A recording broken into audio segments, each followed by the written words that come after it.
Le 7 février dernier, une entente temporaire a été conclue concernant l'accessibilité et la circulation pour l'ensemble des résidents de la MRC de Portneuf sur la ZEC Batiscan-Nelson.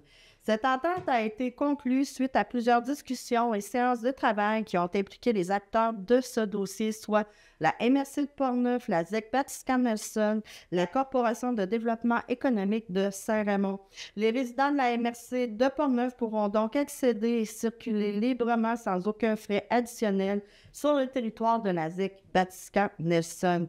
Cette entente temporaire est valide entre le 1er février 2024 et le 30 avril 2024. Alors, Isabelle, tu es présidente depuis combien d'années? Environ 4 ans, mais ça fait 9 ans là, que je suis sur le conseil d'administration comme administratrice seulement. Parle-nous un peu du conseil d'administration, parce qu'un président ou une présidente n'est pas seul. Vous êtes combien sur le conseil? On a 10 administrateurs, dans le fond, qui font partie du conseil d'administration. Il y en a qui viennent de Saint-Raymond, il y en a qui viennent de l'extérieur. Dans le fond, pour faire partie du conseil d'administration, il faut être membre de l'association sportive de la ZEC Batiscan-Nelson. Donc, c'est une carte de membre qu'on peut acheter. On n'est pas obligé d'être propriétaire d'un chalet. On peut simplement acheter là, une carte de membre là, sur le poste d'auto-enregistrement virtuel.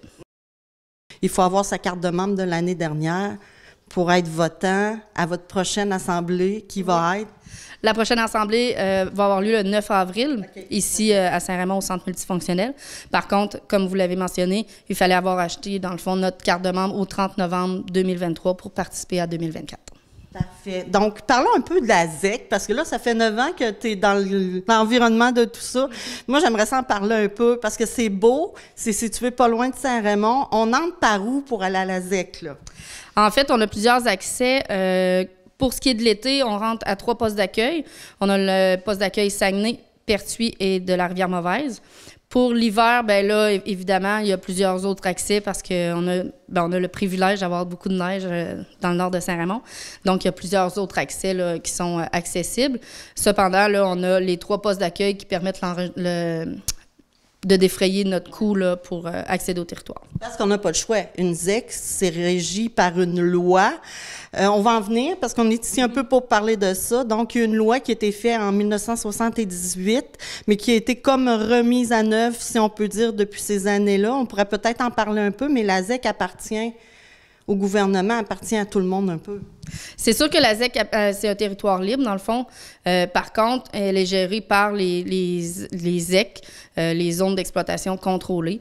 Puis, depuis les années, on a développé des activités de pêche hivernale. L'accessibilité au territoire, maintenant, puis aussi de la tarification, c'est possible de la faire.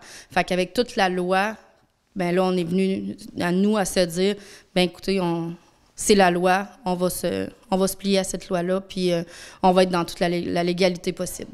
Oui, on a l'obligation de s'enregistrer du 1er mai au 30 novembre. Par contre, c'est la tarification qui est maintenant rendue annuelle. Donc, dans le fond, on doit payer notre droit de circulation annuellement. Fait que c'est vraiment 2 choses différentes. L'enregistrement, dans le fond, la période d'enregistrement relève de l'Assemblée générale annuelle, tandis que la tarification relève du conseil d'administration. Donne-moi un peu les endroits par où on peut entrer, puis comment on fait si on veut aller à la ZEC. Bien, il y a le poste d'enregistrement, de l'auto-enregistrement virtuel, dans le fait, que chacun au poste d'accueil, ils ont des codes barres, fait qu'on peut scanner. Puis on a Internet sur les 3 accueils, dans le fond, fait qu'on scanne le code barre, puis on va s'enregistrer, pas s'enregistrer, tarifer pour l'hiver, sinon s'enregistrer pour la période estivale. Les postes d'accueil sont ouverts aussi là, durant la période estivale, donc on a des préposés là, aux accueils qui donnent l'information pour les locations ou quoi que ce soit. Là, tu me disais, c'était du 1er mai au... Du 1er mai au 30 novembre, en fait, ça, c'est l'enregistrement et tarification obligatoire. Pour ce qui est de la période hivernale, si on peut dire, là, à ce moment-là, c'est juste la tarification qui est obligatoire. OK. Puis les portes d'entrée de la ZEC Batiscan-Nelson, il y en a plusieurs, je crois? Il Il y a le poste d'accueil qui est à Saguenay, dans le rang Saguenay. Il y a celui à Pertuis, là, qui est vraiment sur la route qui se rend jusqu'à Rivière-à-Pierre. Et il y a le poste d'accueil de la Mauvaise, que lui est dans le rang Sainte-Croix, dans le fond, là, le petit chemin, je pense que c'est le chemin des Moissons. OK. Parlons un peu, parce que ça a beau être une ZEC, ça a beau appartenir à l'État, mais il y a quand même un certain respect, je crois, qu'il faut sur ces territoires-là. Puis, dans le fond, c'est l'organisme que tu es présidente qui fait ça. Parle-nous-en un peu, parce qu'il y a eu une loi là, qui a été discutée beaucoup. On pourrait peut-être juste en parler un petit peu. En fait, c'est la loi de la conservation de la faune, mais il y a aussi la loi sur les organismes de gestionnaires des ZEC. C'est ces deux lois, dans le fond, là, nous, on est régis par ça.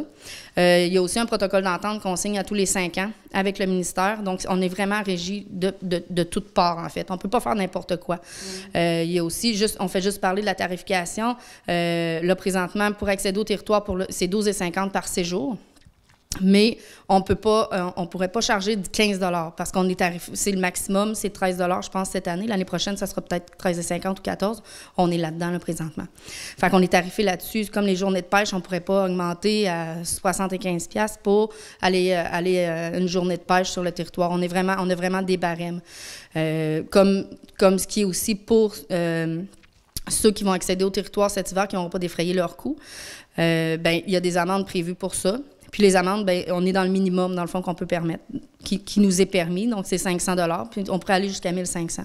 Mais nous, c'est sûr qu'on a gardé ça là, au minimum là, pour sensibiliser les gens davantage. Ouais. Fait que là, présentement, si les gens veulent aller à la ZEC, ils doivent faire quoi? Là? Ils doivent s'inscrire, payer. Raconte-nous un peu, là, quelqu'un qui est à Québec qui dit « Moi, je veux aller sur la ZEC Batiscan-Nelson ». Il peut aller faire quoi, puis comment il fait? En fait, si je pars de Québec, je peux le faire de chez moi, là, rentrer sur le poste d'auto-enregistrement. On va remplir nos coordonnées, tout ça, puis on fait juste screenshotter avec notre cellulaire ou imprimer si on le fait avec l'ordinateur, en autant qu'on ait une preuve là, sur le terrain. Si, par contre, comme moi, je viens de Pont-Rouge, puis j'ai un chalet sur la ZEC Batiscan-Nelson, j'ai payé mon droit d'accès annuel, donc ça m'a coûté 120 $. Puis je peux accéder tout l'hiver en faisant rien. Dans le fond, j'ai ma preuve sur mon cellulaire. Mais à partir du 1er mai, par contre, je vais devoir aller m'enregistrer, mais ça ne me coûtera pas plus cher. Là, présentement, il y a une entente temporaire qui a été signée. Puis cette entente-là permet aux résidents permanents, en fait, les résidents qui ont l'adresse sur leur permis de conduire de la MRC de Portneuf, pour eux, c'est gratuit là, pour accéder au territoire là, jusqu'au 30 avril. Jusqu'au 30 avril, pour eux, c'est gratuit, là? Oui, tout à fait. OK. Moi, je veux savoir, dans le fond, ça a un peu viré autour de la loi, mais cette loi-là, elle a été faite en 78, puis elle a été, comme au fil des années, majorée, amendée. Qu'est-ce qui fait que là, le Conseil avait décidé, ou c'est vraiment le gouvernement qui a dit, à partir de maintenant, on n'aura pas le choix? Bien, en fait, c'est que depuis 2019, nous, on discute d'enregistrer annuellement.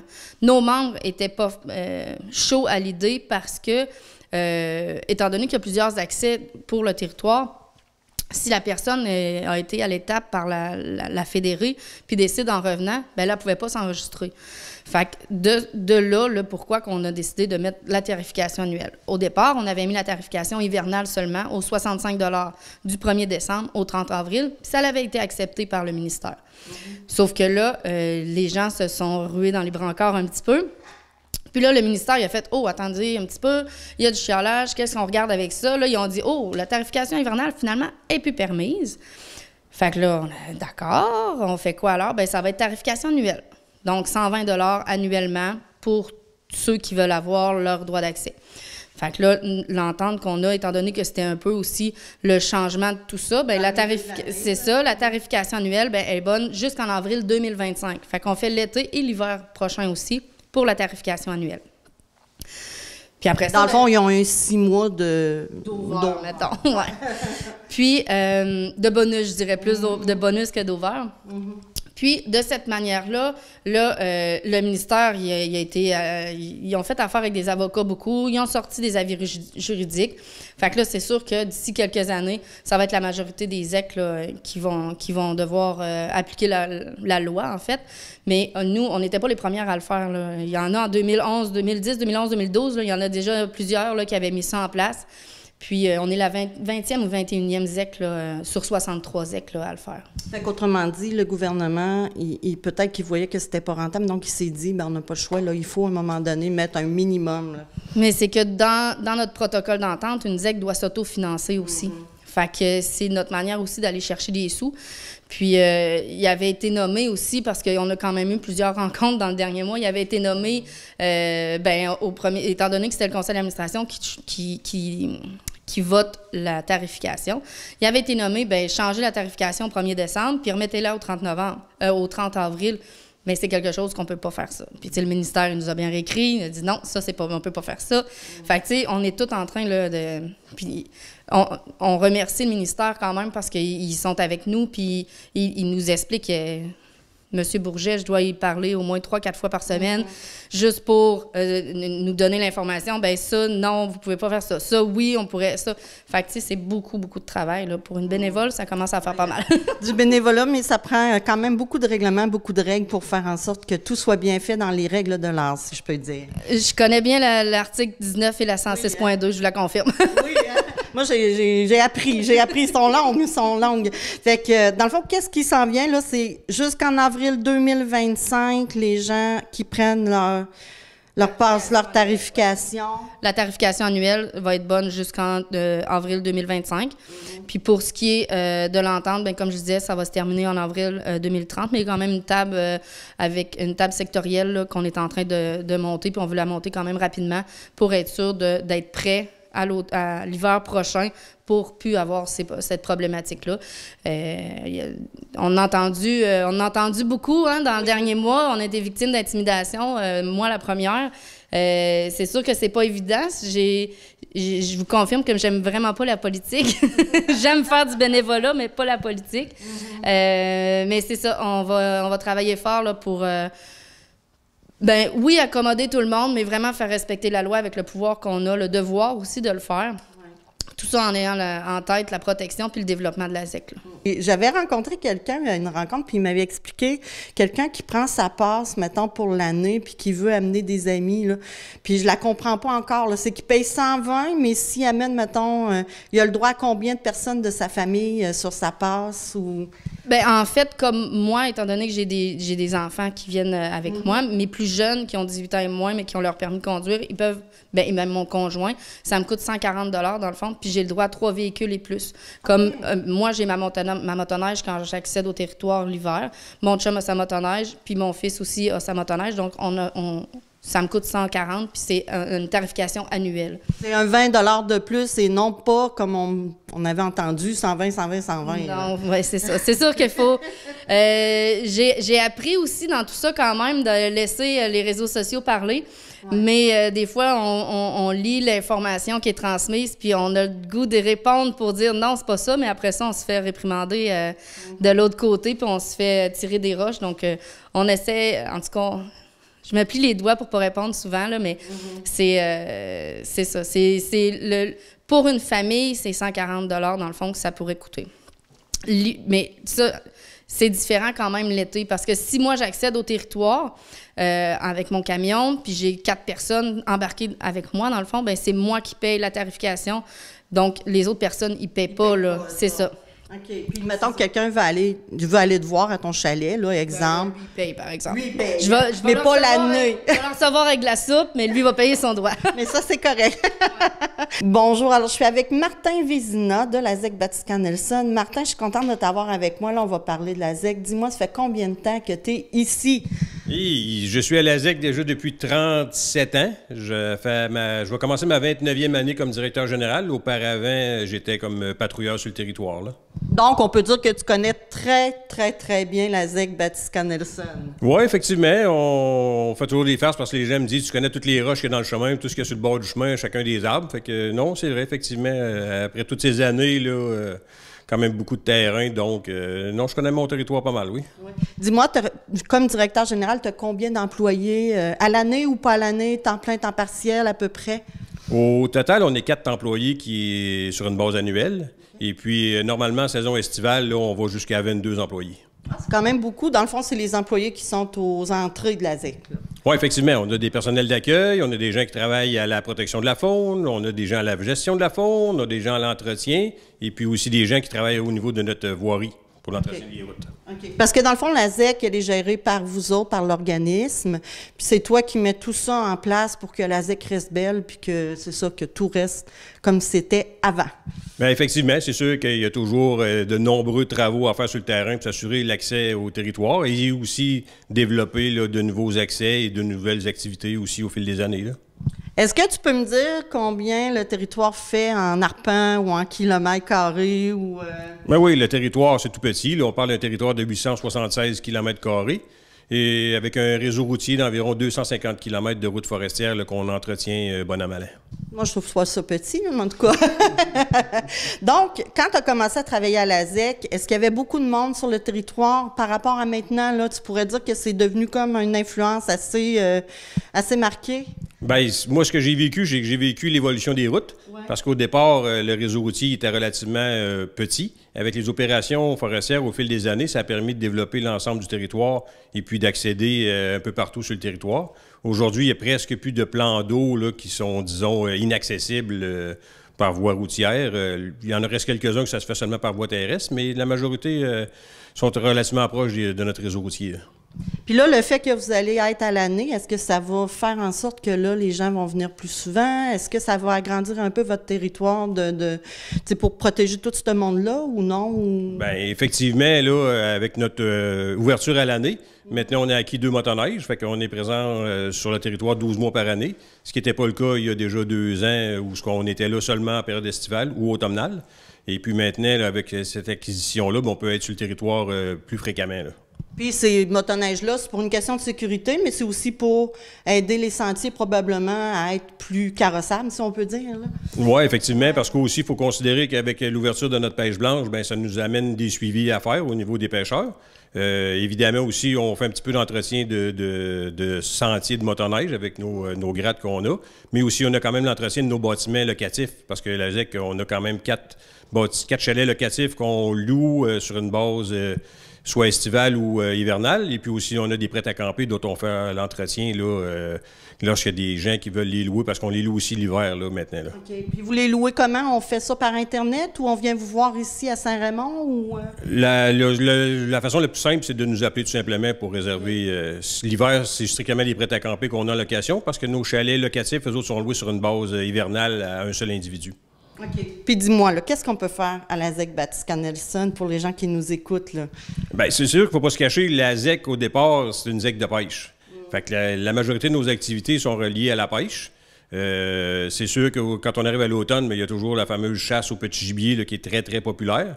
On a quand même l'orignal qui, malheureusement, est un petit peu en déclin dans cette période-ci, mais il y a quand même des chasseurs qui sont présents.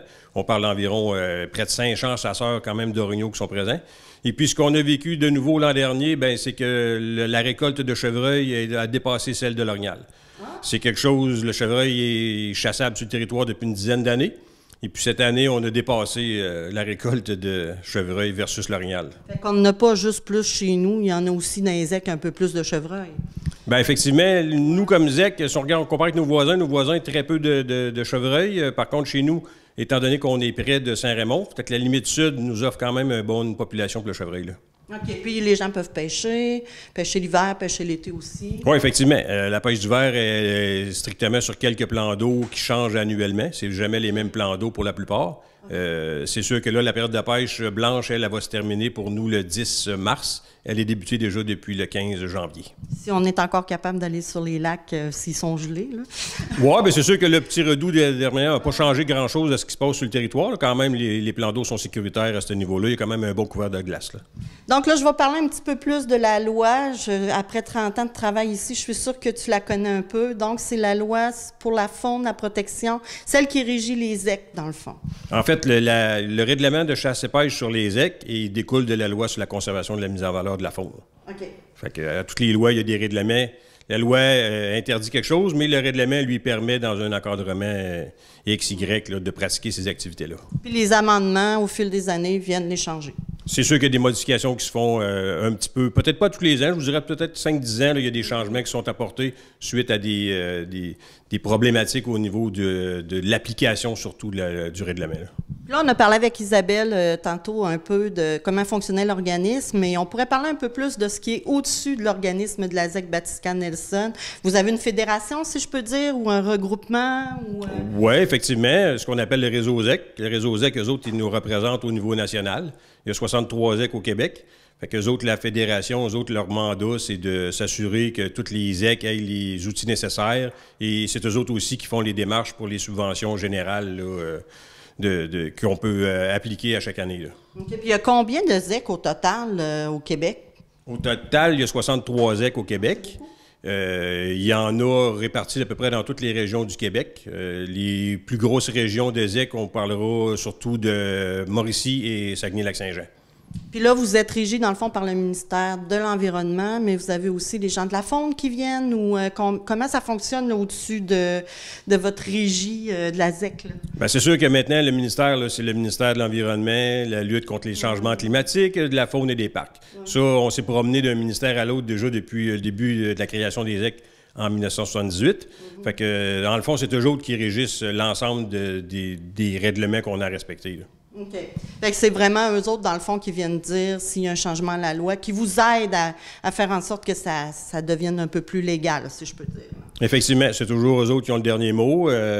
C'est sûr qu'il y a des consultations qui sont faites à savoir s'il y a des changements qu'on voudrait apporter ou des modifications. Il y a quand même un cadre assez restrictif, là, autant au niveau de l'orignal que la limite de prise, parce que vous voyez, on a fait des démarches là, pour faire abaisser la limite de prise quotidienne de truites mouchetées à 10. Ce qui était à 15 cette année, maintenant, on va être rendu à 10 truites mouchetées. Okay. Fait que ça, c'est des choses que le ministère peut nous accorder là, à chacun des organismes. Fait que la pêche, la limite de prise pourrait être différente d'une ZEC à l'autre. OK, mais la préservation de la faune puis de la flore, c'est nécessaire. Là. Et effectivement, c'est primordial là, si on veut s'assurer une pérennité de la ressource, là, parce qu'on le constate aussi sur le terrain, on a beaucoup moins de gens qui prélèvent là, au niveau du territoire. Là. OK. Là, je ne l'ai pas demandé à Isabelle, mais je vais te le demander à toi. Puis peut-être je vais aller voir Isabelle après. Dis-moi, pour l'avenir de la ZEC Batiscan-Nelson, tu vois ça comment? Ah, bien, c'est sûr que nous, la ZEC, on a toujours des projets. Mais par contre, c'est toujours les budgets qui nous retardent un petit peu. Et puis, c'est sûr qu'au niveau de l'hébergement, je ne vous cacherai pas, on manque de place. Les listes d'attente de camping sont bourrées. On parle de 10 ans d'attente avant d'avoir un terrain de camping saisonnier sur le territoire de la ZEC. Fait qu'à ce niveau-là, il y aurait quand même des projets de développement futurs, mais il faut attendre après le ministère des Ressources naturelles là, pour avoir les autorisations au niveau du développement d'hébergement. OK, mais 10 ans, c'est quand même long, hein? C'est quand même long. Je vous cacherai pas qu'on a déjà appelé des gens, puis les gens n'étaient plus de ce monde. Là. C'est un petit peu plate. Là. Ouais. Ça veut dire que c'est en demande, ça veut dire que c'est une belle ZEC, puis que les gens, ils veulent y aller. Là. Effectivement, c'est un beau produit, parce que les gens, pour un prix abordable, ils ont quand même des installations. Ils ont de l'eau, les installations septiques au complet. Ils ont de très beaux terrains. Et puis, on a quand même 147 à 150 emplacements saisonniers. Donc, c'est très, très prisé par les gens, oui. C'est pas très loin de Saint-Raymond puis de Québec en plus. Donc. Bien, effectivement. Écoutez, la majorité de nos gens proviennent de la grande région de Québec, de la Rive-Sud. 1 heure et quart, puis sont rendus à leurs emplacements de camping. Fait que ça se fait rapidement. Là. Puis là, on va parler un petit peu de l'entente là, qui a été réglée, en fait, j'ai su hier ou quelque chose comme ça. Ça va rapporter quoi pour vous à la ZEC Batiscan-Nelson, dans le fond, avec ça? Ça va changer quoi dans votre milieu de travail? Est-ce que vous allez avoir plus d'employés, moins d'employés? Avez-vous des projets en route?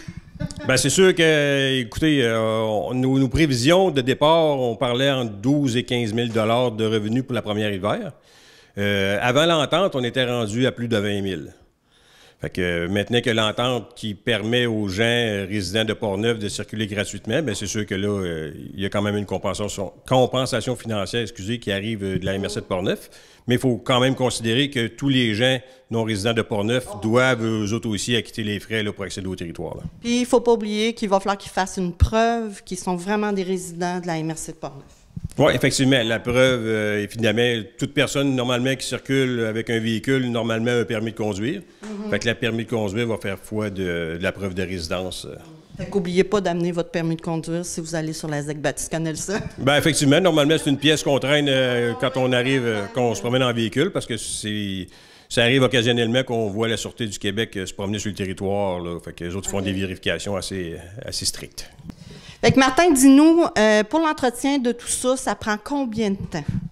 Bien, si on parle de l'entretien du réseau routier, quand on fait la tournée au complet, on parle de 6 semaines avec la niveleuse pour faire la tournée. Fait que ça veut dire que si la niveleuse passe la semaine 1, après ça, 6 semaines, elle revient la semaine 7. Fait que c'est sûr qu'à un moment donné, avec le flot de circulation, ça fait en sorte qu'il va y avoir des chemins qui vont être raboteux. Puis quand on ne fait pas le tour au complet, on parle à peu près d'1 mois. C'est beaucoup? C'est effectivement beaucoup. Écoutez, mon opérateur de niveleur, il n'arrête pas. Lui, il est là à temps plein, puis on veut pas que la pluie vienne contrecarrer ses plans. Parce que quand on pogne 2-3 jours de pluie, là, lui, ça retarde complètement sa tournée. Là. OK. Allons-y avec le budget de la ZEC Batiscan-Nelson. On peut en parler un petit peu? Oui, au niveau du budget, on roule à peu près à 1,2 million par année. C'est sûr que la majorité de ces argents-là provient des membres. Les membres, eux autres, payent des forfaits. Après ça, on récolte de l'argent aussi au niveau de la pêche quotidienne. Pour les gens qui n'ont pas de pied à terre sur le territoire de la ZEC, bien, il y a possibilité de venir sur une base quotidienne. Et puis, on a aussi quand même tous les terrains de camping qui génèrent des revenus et puis nos hébergements. Mais tu as des dépenses. L'entretien lui-même de ça doit être... Et effectivement, les dépenses viennent avec les revenus. Puis il y a des années, comme cette année, je vous dirais que cette année, on va probablement faire un déficit suite aux pluies diluviennes qu'on a connues en juillet. Ça a augmenté les coûts. C'est pour ça que cette année, on a monté à 300 000 au niveau de l'entretien du réseau routier.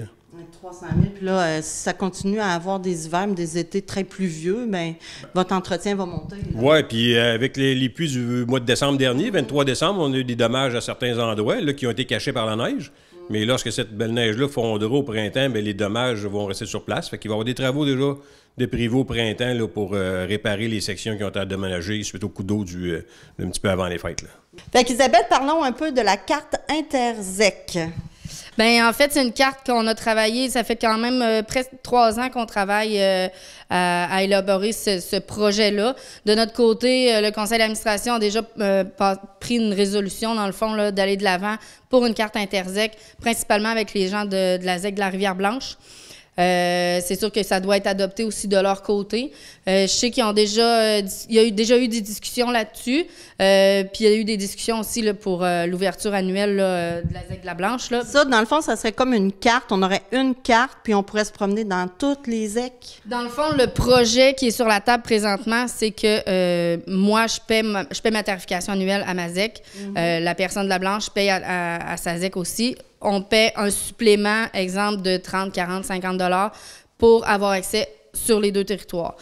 Fait qu'on pourrait accéder été comme hiver aux 2 territoires. Là, fait que c'est ça. Fait que ça serait à l'année, dans le fond. C'est ça. Ça serait une carte Interzec annuelle. Puis, ben, l'avantage, c'est qu'après ça, on a le réseau, juste pour faire du VTT, autant que la motoneige, ben là, vient de doubler, c'est certain. Puis, dans le fond, c'est une offre. Si ça t'intéresse, tu le prends. Si ça t'intéresse pas, tu le prends pas. Fait que, c'est vraiment une offre supplémentaire qu'on viendrait donner aux membres puis aux utilisateurs. Là. Puis vous êtes quand même proches, les 2 ZEC, là, si on peut On est vraiment mitoyens. Là. On sort de la ZEC Batiscan-Nelson, on rentre dans Blanche et vice-versa. Là. Fait que ça pourrait être une bonne solution pour ceux qui, des fois, partent vers la ZEC Batiscan-Nelson puis s'en vont vers la Blanche. Tout à fait. C'est pour ça, dans le fond, qu'on voulait la mettre en place l'hiver passé, vers la fin 2023. Mais ça n'a pas découlé. C'est un projet d'avenir. Oui, c'est ce qu'on souhaite. Puis c'est sûr que Réseau ZEC, parce que je fais aussi partie du conseil d'administration de Réseau ZEC, puis c'est sûr que Réseau ZEC est sur les tables de travail là-dessus aussi pour travailler une carte comme ça là, pour l'ensemble des 63 ZEC. Lors de la séance régulière du conseil de ville de la ville de Saint-Raymond, le maire, M. Claude Duclain, a tenu à parler du dossier de la ZEC Batiscan-Nelson. Il a tenu à souligner que pour lui, le dossier était clos pour cette saison. Je vais vous lire une partie du communiqué qui a été émis, parce qu'on me pose encore des questions sur ce qui est arrivé. Je vais en parler seulement qu'une fois, et après ça, le dossier est clos, parce que pour moi, le dossier est clos pour cette saison. À la suite de plusieurs discussions de séances de travail impliquant différents acteurs de la région de Portneuf, la MRC, la ZEC Vatican-Nelson, la Corporation de développement économique de Saint-Raymond, ont négocié et entériné une entente temporaire, je dis bien temporaire, suivant laquelle tous les résidents de la MRC de Portneuf pourront, entre la période du 1er février 2024 et du 30 avril 2024, accéder et circuler librement, sans aucun frais additionnel, sur le territoire de la ZEC Vatican-Nelson. Vous vous rappelez, dans une séance, nous avons un citoyen qui est venu nous interpeller. Et je le remercie de nous avoir interpellés. C'est ce qu'on aime quand il y a des choses qui ne fonctionnent pas, qu'on vienne prendre la parole ici au Conseil. M. Daniel Galouellette est venu nous rapporter le fait que, et là je réexplique aux citoyens, nous avons depuis, M. François, 50 ans? Le club motoneige, 57. 57 ans. Un club de motoneige qui fonctionne d'une façon extraordinaire à Saint-Raymond. Il y a eu plusieurs présidents et ça a été l'action de nombreux bénévoles qui ont fait de ce club motoneige. Mais il y a du monde aussi qui ont partagé leurs terres afin que le club motoneige puisse devenir ce qu'il est aujourd'hui. C'est-à-dire que des propriétaires terriens ont bénévolement et gratuitement passé leur terre depuis des années sans rien changer au club de motoneige, où vous pouviez voyager partout dans la région de Portneuf, surtout à Saint-Raymond. On se dit la capitale de motoneige, puis c'est vrai qu'on est une place extraordinaire pour la motoneige. Il suffit de voir tous ceux de l'extérieur qui viennent ici. Un jour, la ZEC Vatican-Nelson a décidé de... Et je spécifie qu'ils en avaient le droit. Okay? On a décidé que maintenant, il y aurait des charges pour pouvoir pénétrer sur le terrain de la ZEC Vatican-Nelson. La plupart des membres de la ZEC n'avaient pas de frais supplémentaires. Ce sont tous ceux, en dehors des membres, qui devaient payer les droits d'accès. Pour vous mettre dans la tête d'un propriétaire terrien qui, ça fait 57 ans, qui passe sa terre au Club des sports, gratuitement. Et ça engendre quelques problèmes à certains propriétaires, parce qu'il y en a qui ont des cultures, et ça peut venir un peu affecter les cultures. Du jour au lendemain, ces gens-là se font dire, et sur leur terrain, le club de motoneige passe, mais il y a aussi les villégiateurs en motoneige qui se rendent à la ZEC Vatican-Nelson qui passent gratuitement. L'action de la ZEC Vatican-Nelson, ce qu'elle a déclenché, c'est que les propriétaires de se dire, ça fait 57 ans que je passe mon terrain gratuitement, et la ZEC Vatican-Nelson vient de me dire qu'à partir d'aujourd'hui, tu vas payer pour venir sur la ZEC. Ça a comme enclenché un genre de réponse qui a fait boule de neige, une boule de neige qui a été assez énorme, qui fait qu'ils ont été appuyés par plusieurs citoyens. Ça a pris une ampleur que moi et Benoît, ça nous a surpris un peu, dans le sens qu'une première réunion pour entendre les citoyens, où on avait invité 10 propriétaires terriens, on s'est ramassé 40 dans la salle de conférence. On a réussi à prendre quelques ententes, à se faire approuver un délai pour ne pas fermer les sentiers en attendant qu'on puisse négocier avec la ZEC Vatican-Nelson, à condition d'avoir une réunion la semaine d'après pour leur faire un wrap-up de ce qui s'était passé pendant la semaine. Nous nous sommes ramassés avec 140 personnes dans la salle. Nous avions fait la réunion au centre multifonctionnel. De ce nombre, nous en avons refusé pratiquement une centaine qu'on nous a dit à la porte. Ceci pour dire que la grogne envahissait pas mal tous les propriétaires terriens. Et en plus, vous aviez les propriétaires terriens, vous aviez les usagers de la ZEC, qui eux aussi, des gens qui vont sur la ZEC en motoneige l'hiver, utilisaient la ZEC parce qu'ils entretiennent les sentiers, entretiennent les sentiers de motoneige, mais entretiennent les sentiers en ce sens que, comme on m'a compté, quand il y a eu l'année dernière, on a eu, vous vous souvenez, là, la tempête de verglas, où les trails, les sentiers de motoneige et les chemins étaient passablement bouchés. De grosses corvées se sont organisées pendant des jours et des jours pour aller déblayer. Et ça, ce sont ces mêmes bénévoles qui ont fait ces sentiers-là. Tout ça, quand vous parliez de ça aux gens, et le débat est devenu aussi émotif. Donc, on s'est attelé, moi et Benoît, pendant des jours, et je vous dis que ça a pris pratiquement 3 semaines à temps plein, à essayer de comprendre exactement la situation et de voir et d'étudier la loi, parce que je répète, ce que la ZEC a fait était légal selon les règles qui gèrent les ZEC, les lois qui gèrent les ZEC. C'est peut-être, sans embarquer dans les détails, c'est peut-être la façon dont les communications ont manqué, qui ont tout envenimé aussi vite que ça. Nous avons parlé, nous avons inclus dans la négociation le réseau ZEC du Québec. Et c'est avec le réseau ZEC que nous avons réussi à trouver la passe qui pouvait nous engager dans une issue possible, à condition que la MRC embarque avec nous. C'est qu'il y a eu des négociations avec la MRC, des réunions spéciales avec le comité d'administration de la MRC, et la MRC a décidé d'embarquer dans l'aventure pour réussir à résoudre le problème cette année. Donc, là, avec la MRC et le réseau ZEC, nous avons trouvé la solution que la ZEC Batiscan-Nelson a entérinée par après. Donc, c'est pour ça qu'à partir du 1er février, tous les usagers en motoneige dans les sentiers de la ZEC, et ça, vu que c'était la MRC, ce n'est pas seulement que le problème a commencé à Saint-Raymond, mais s'étendait à tous les comtés, parce que là, vous aviez les propriétaires terriens du comté qui commençaient à appuyer sur Saint-Raymond et qui parlaient même de fermer les sentiers partout. Donc, vous auriez fermé les sentiers dans Port-Neuf au complet. Et quand ça devient comme ça, ben nous, pourquoi la Ville s'est engagée là-dedans, c'est qu'à partir du moment où l'hiver et à ce moment-ci, vous bloquez les sentiers de motoneige, vous bloquez une partie de l'économie de Saint-Raymond, parce que c'est une grosse économie pour les restaurants, les hôtels et les commerçants de Saint-Raymond. Donc, on est content de cette situation. Il y a et là, je veux dire, au monde,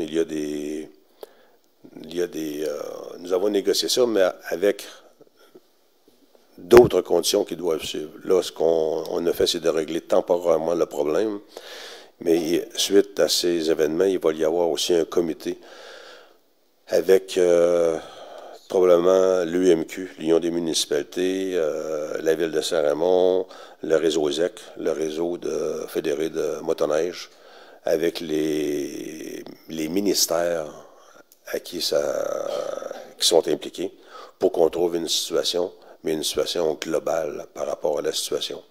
Saint-Raymond, nous n'avons pas été nécessairement les premiers à avoir ce genre de problème-là. L'année passée, la ZEC, une ZEC dans le Saguenay, la ZEC Mont-Valin, je crois, a eu les mêmes problèmes et ça s'est arrangé temporairement. Donc, on commence à avoir des problèmes là, temporaires qui ont été trouvés, mais il va falloir résoudre le problème de façon définitive. Est-ce ça va passer par des changements ou des règlements nouveaux qui vont pouvoir donner certains pouvoirs aux ZEC d'agir plus librement? Je ne sais pas. On verra. Mais ça, ce comité-là va être mis en place très prochainement pour être négocié d'ici à l'automne prochain. Il va y avoir aussi différentes autres choses qui vont être discutées par rapport à la relation entre les ZEC, entre le réseau ZEC, entre les villes, entre la ville de Saint-Raymond, entre autres, parce que nous allons être peut-être plus près un peu là, de ce qui se passe, parce que la motoneige chez nous est vraiment important. Et je pense que le club motoneige, après 57 ans, mérite de vivre encore. Et j'en profite pour remercier le club motoneige, remercier tous les bénévoles qui font vivre notre ZEC aussi. Il y a un conseil d'administration, mais il y a aussi des bénévoles qui font vivre notre ZEC. Je pense que nous avons une ZEC qui est une des ZEC extraordinaires au Québec. Parce que dans tout ça, il y a des gens qui se sont manifestés par rapport au sentier d'hiver, mais jamais personne n'a levé le ton par rapport de la façon dont la ZEC est gérée l'été. Tout le monde est conscient que la ZEC, ça lui prend de l'argent pour vivre. Il faut entretenir les chemins. Entretien des chemins de gravelle, ça coûte de l'argent. On en sait quelque chose. Et donc, il va falloir trouver les solutions aussi pour la ZEC. Donc, je remercie le réseau ZEC, je remercie la MRC de Portneuf, la ZEC Batica-Nelson qui a accepté l'entente qu'on a négociée, et ainsi que tous les bénévoles. Et Benoît, ben, merci de tout l'effort que tu as mis pendant ces journées-là. Je veux juste ajouter, M. le maire, que c'est une table sectorielle. Et aussi, il va y avoir un conseiller municipal sur la table sectorielle. C'est ça. Et l'UMQ. Et juste terminer aussi sur la pétition, on a eu une liste de 1500 personnes qui ont signé la pétition là-dessus. C'est pour ça qu'il faut répondre. Vous savez, ça a été une des choses pour vous démontrer l'action qu'il y a eu là-dedans et le sentiment de soutien qu'ils ont eu. En dedans d'une semaine et demie, ils ont fait une pétition, ils ont ramassé 1500 noms en soutien à la pétition, ce qui est quand même beaucoup en une semaine et demie. Ceci met le point sur le problème le dossier de la ZEC.